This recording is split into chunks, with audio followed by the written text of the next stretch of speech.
In its time, the Dragon Pit was a marvel of the world. Full-grown Targaryen dragons nested beneath its massive dome. And even on the darkest nights, the walls seemed to glow with the fire of the great beasts inside.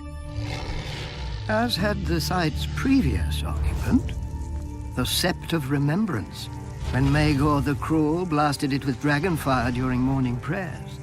The screams of the dying men echoed through King's Landing all day, and a pall of ash and smoke hung over the city for a week. But as it dissipated, so too did the rebellion of the Faith Militant.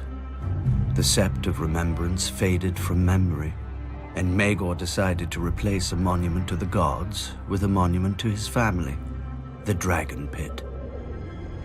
Labor proved elusive, however, for after the Red Keep was finished, Maegor had hosted a 3-day feast for all the builders, stonemasons, and carpenters who had worked to build it.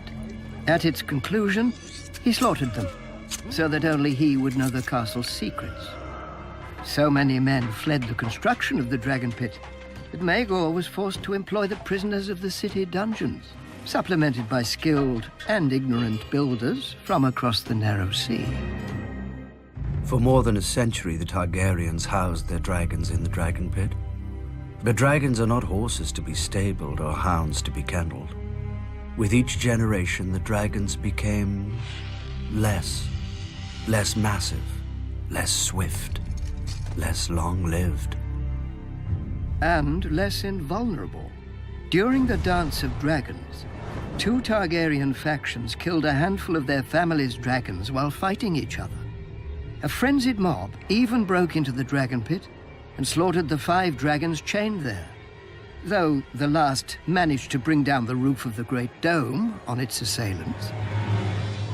The dragons never recovered their former strength or numbers. Perhaps their line had been too broken, or perhaps others intervened to break it further.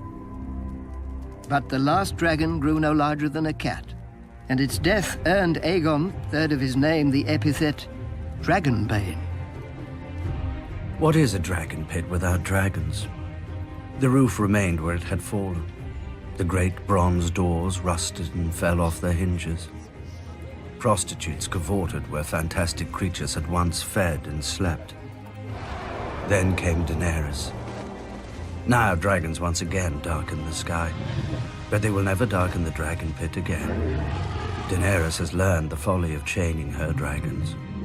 The Dragon Pit is and will remain a ruin of a bygone age, when kings and queens flew high above their countrymen.